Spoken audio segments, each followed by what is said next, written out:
And welcome back to me channel. Unless you're new here, and then it's just welcome. My name is Rusty, and this is me channel where I talk about me favorite movies, mostly horror, and me favorite music, mostly metal. And we are going to tackle the Omen franchise. We are going to start off with the Omen. This is the Omen Blu-ray collection. It has all four of the movies that I am going to do. It's the only four that I consider this franchise to be. So yes, we are going to do that now. I'm going to talk about and celebrate, run through the story and celebrate one of my favorite movies. And this is me Omen shirt with little Damien on it.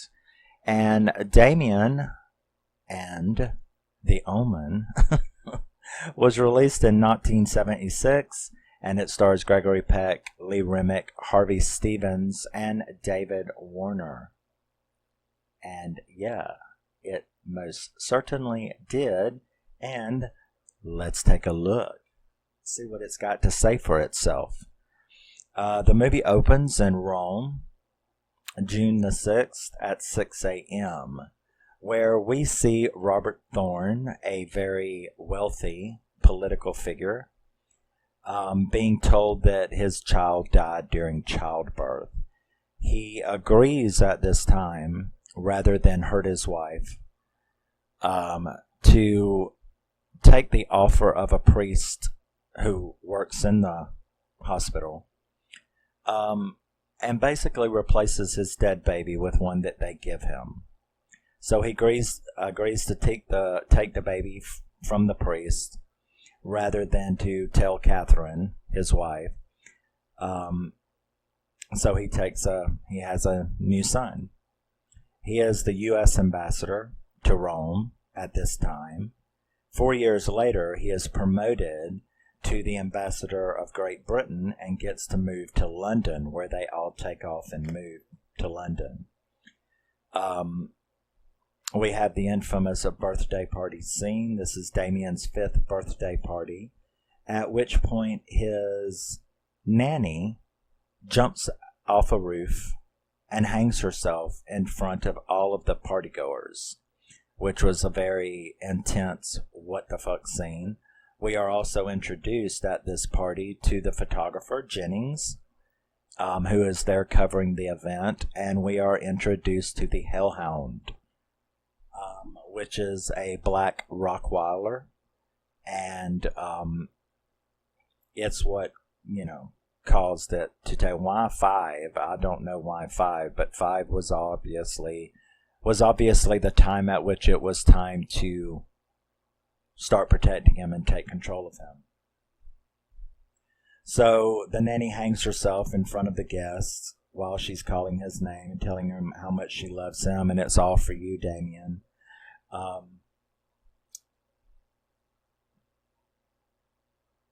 We are then introduced to Father Brennan, who shows up at Robert's office.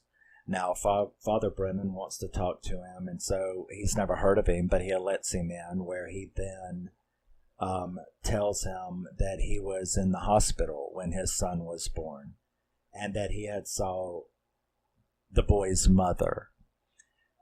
He's like, you mean my wife? And no, I saw the boy's mother, where he tells them that it was a jackal.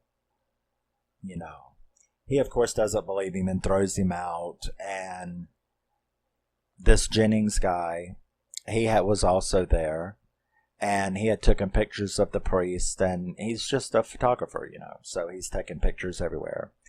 When he's developing the pictures, though, he notices these weird anomalies in the photographs. Anomalies around the nanny from the party, anomalies around this priest. So that starts, kind of getting his attention. We are then introduced to Mrs. Baylock. That is, she's played by, I tell you, she has a really cool name. Her name is Billie Outlaw. Not Billie Outlaw. What is it? Billie Blacklaw? Something like that. But she's got a really cool name in Billie. I mean, in Billie. In real life, she's got a really cool name. But we are introduced to Mrs. Baylock. Billie Whitelaw. There you go. So, Billie Whitelaw plays Mrs. Baylock. We're introduced to her as the new governess. She arrives. They take Damien to church, to an Episcopal church, a wedding that they're going to, where he promptly freaks the fuck out, rips his mom's hair out, does all kind of crap like that, freaks out in the car, and they have to leave. Rob kind of begins to get suspicious because he's like, come to think of it, he's never had the sniffles, he's never had measles or mumps. Remember, this is 1976. So he's never had the flu, he's never been sick, he's kind of perfect, right, except for him freaking out. We get to see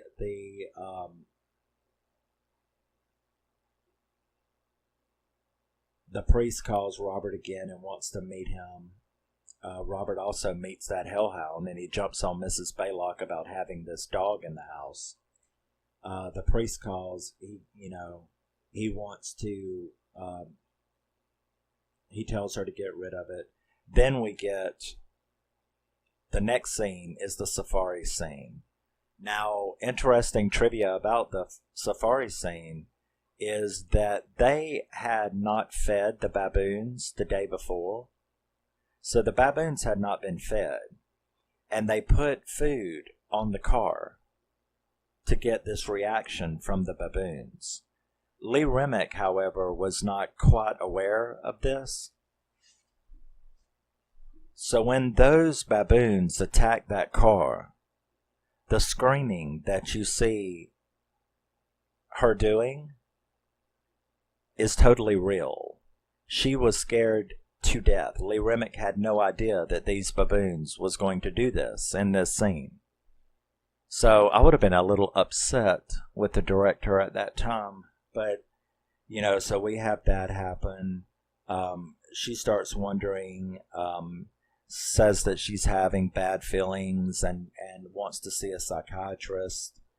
So he lets her do that. We're shown a rugby match where the priest meets up with Robert again, and asks him to meet him in the park. And Jennings is also there, and he takes more pictures of the priest. They do meet up at the park, and this is where he kind of lays it all out on him. He informs him that his son is the Antichrist. He informs him about that he could find proof by going and seeing Bugenhagen, which is a guy who knows this. So he tells him that he needs to see him. Robert, of course, gets very, very upset because, who's going to believe such shit?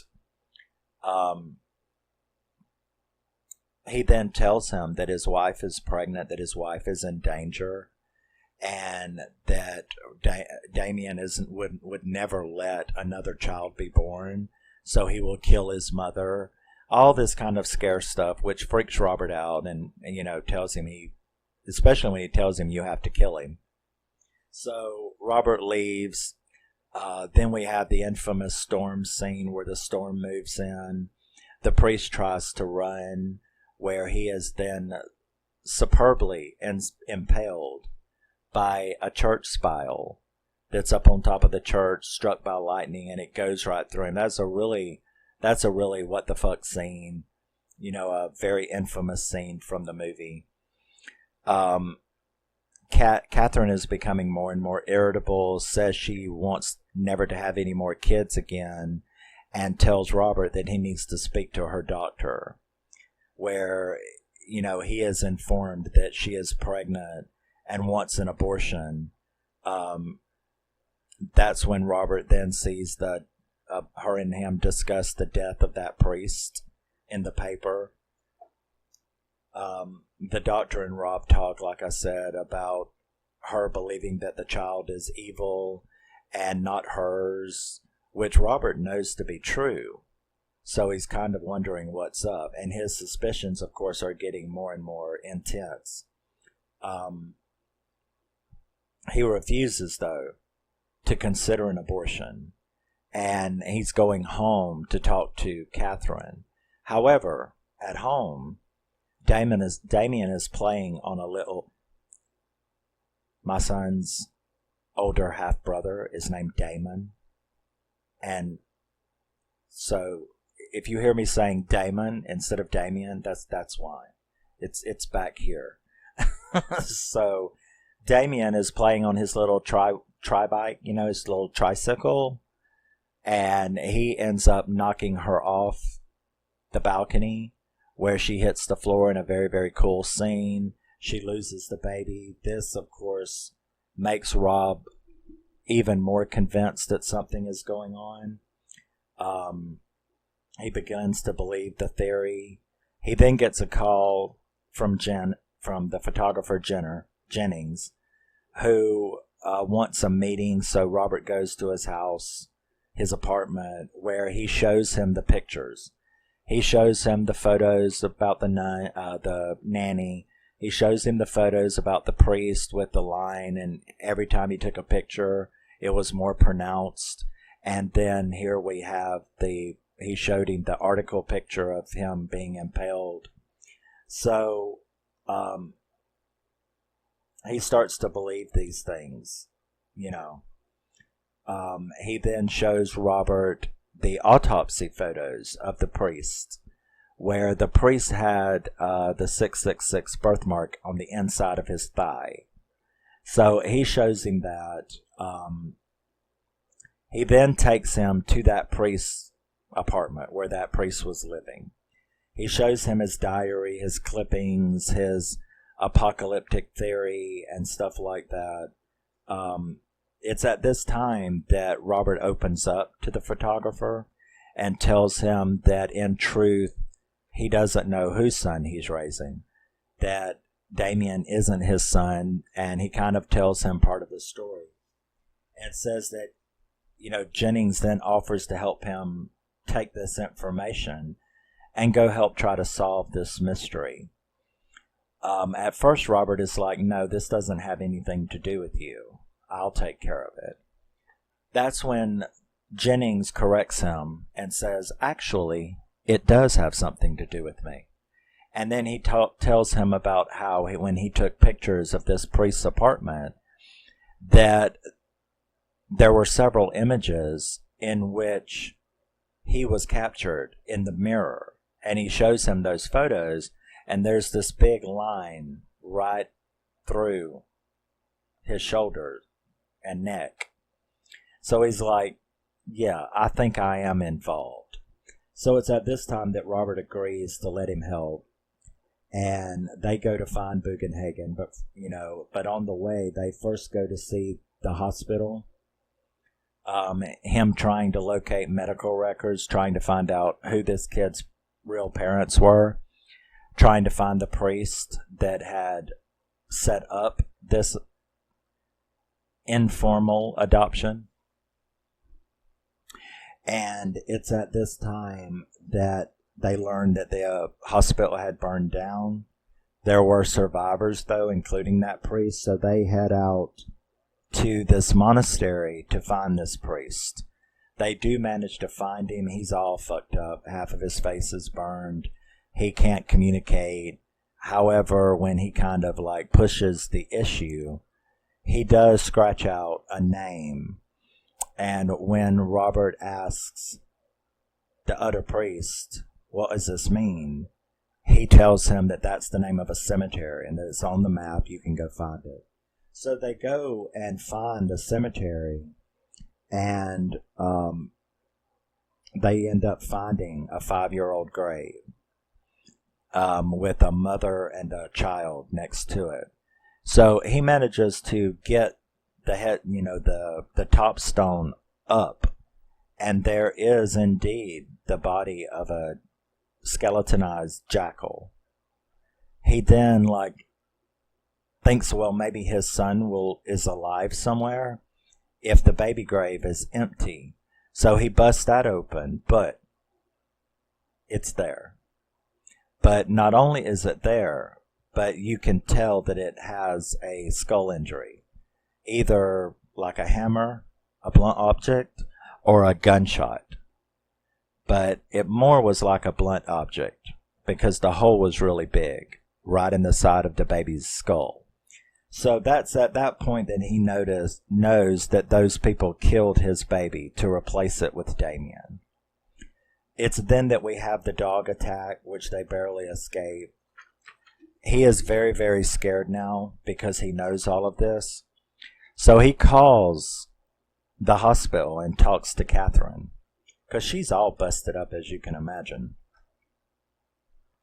He tells her that she has to leave London right now. Like, right now. I don't care if you're in a partial body cast. You're going to leave and come to Rome right now. So she starts to do that. She gets up. She starts trying to get dressed when Mrs. Baylock walks in and pushes her out the window, which we have a phenomenal scene where she falls and hits the ambulance. That is an excellent kill. And very, very well done. Very realistic. So she's pushed out the window. Jennings visits Rob and tells him that he has found that town that the priests were talking about. This, of course, after Robert has been told that Catherine is dead and what happened to her. So now they know that this town is in Israel, about 50 miles, what would they say, south or north of Jerusalem. So they go there to find Bugenhagen. They do, and he shows Rob the knives. There's 7 knives. And he tells him how he has to kill Damien with those knives. Now, of course, Robert, as mad as he is, as upset as he is about having found all this stuff out, he is like, he can't cross that line. So he like refuses, and he walks out with Jennings, and Jennings demands to know what Bugenhagen told him, so he did. And then he said, I'm not going to do this. And he threw the knives, and Jennings was like, I will then. So he goes over there to pick up the knives and everything, where we have the infamous decapitation scene where Jennings has his head cut off. Is very shocking, probably for 1976. Very good, very well done. And it happens right in front of Robert. So Robert is like, yeah, okay. Now I see that I have no choice, really. So, and he had also been told in by Bugenhagen about the birthmark. So, and he's like, well, my son doesn't have one. I bathed him. I know every inch of his body. And he's like, well, it must be under his hair, but he's got it somewhere. So Robert, after seeing all of this, he is now convinced, and he returns to do it. It was a pretty anxious and scary scene in the house where he traps the dog in the basement. He goes up there with the clippers, with a pair of scissors, and he looks at Damien's head and finds the birthmark. He then is attacked by Mrs. Baylock. They have a nice, really good fight. He manages to get Damien, goes downstairs, is getting out, but boom, there she is again. So it's an interesting kill scene of hers, because she ain't going to let him go till she is dead. So he gives her that wish. And he kills her on the floor, stabs her in the throat with a big knife. So she's dead, and then he takes Damien, and gets in the car and heads out to the nearest cathedral or church that he can find. Unfortunately for him, he catches the eye because of his erratic driving. I mean, you're driving while trying to hold down a kid. You've got all of this stress going on. So, of course, he catches the eye of a cop sitting on the side of the road. The cop takes off after him. He manages to get to the church, drags Damien to the altar, starts to stab him, but Damien, he stops screaming and instead starts begging, no daddy, don't. And that's going to make anybody hesitate. And Robert indeed does hesitate, at which point a cop has walked in, sees what's going on, and blows Robert's head off. Shoots him very, very dead. We are then transported to a funeral where we see a funeral, and their funeral, obviously his mother and his father are being buried. And Damien turns to the camera and gives that wonderful, creepy smile of his, and the movie ends.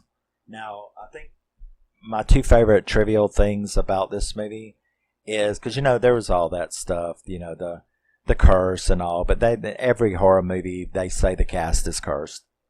But so there's lots of interesting circumstances. You have to think, my God, there's hundreds of people on a movie set, cast, crew, studio execs, everything. Shit's going to happen to everybody, so I don't really believe in these movie curses, but there's some interesting ones you can look up online, getting struck by lightning and stuff. But some interesting trivia about this movie. Gregory Peck's son had committed suicide right before Gregory Peck, who was semi-retired, was offered this role, and he had no interest in it. But then he thought, he talked with his agent, who had said, "You've been The Walking Dead since your son." His son committed suicide in 1975. So his agent was sort of like, this movie is being made called The Omen, and I've talked to the director, he would like you to do it, and I think it would be a good idea to get you back out there and doing something. So because he was a confused, upset, grieving father, he decided to do this movie because that's what Robert Thorne is, a confused, upset, stressed out, and grieving father. So it was what Gregory Peck was going through in real life, so he took this role. My other favorite bit of trivia about this movie is how the Stevens, what was his name? I told you at the beginning. But the boy who plays Damien, how he got the role.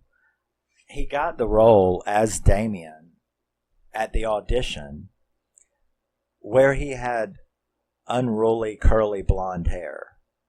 The kid actually had unruly curly blonde hair. But the director during the audition wanted to see him fierce. And so he told him to act really angry and to look really angry and to really attack him. So he explained that he wanted it to be an actual physical attack.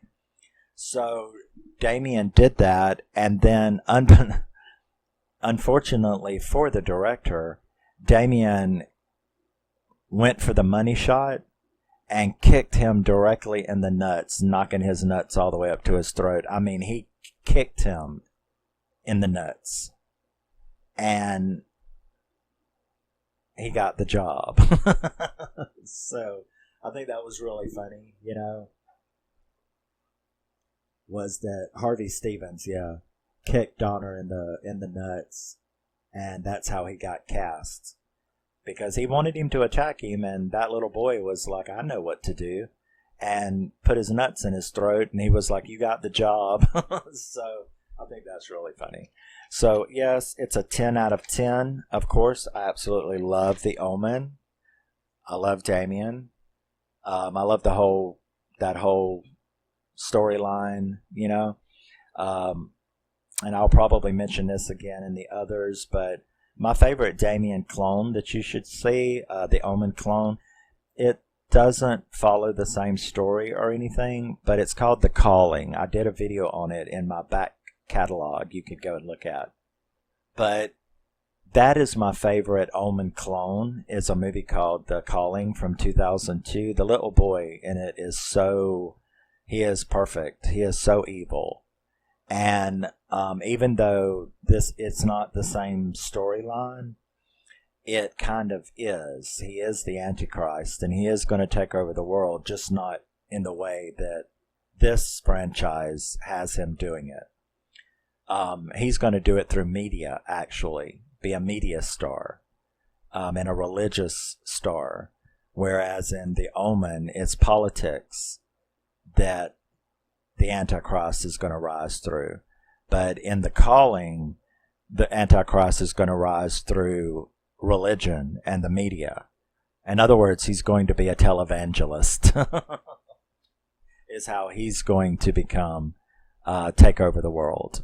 Which is actually, those are actually both very true. You know, if there is a devil and he wants to do it, one of those ways is the way to do it.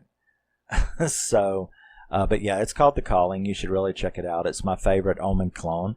And that does it for the original Omen, 1976. I absolutely love that movie.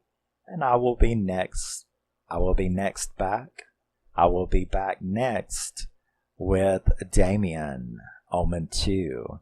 Love you, miss you. Bye. Tell me what you think about this movie. Do you like it? Do you love it? Do you hate it? Do you not give a shit? What do you think about it? Where does it sit in your pantheon? I absolutely adore The Omen. I am a fanboy. And yeah, so I'd love to hear your thoughts on The Omen or any of the trivia about it. Any of the cast in particular, just your thoughts in general. And I will see you in the next one. Love you, miss you. Bye-bye. Always remember and never forget, you are a very, very special person, no matter what anybody says to you, even if you are not the Antichrist.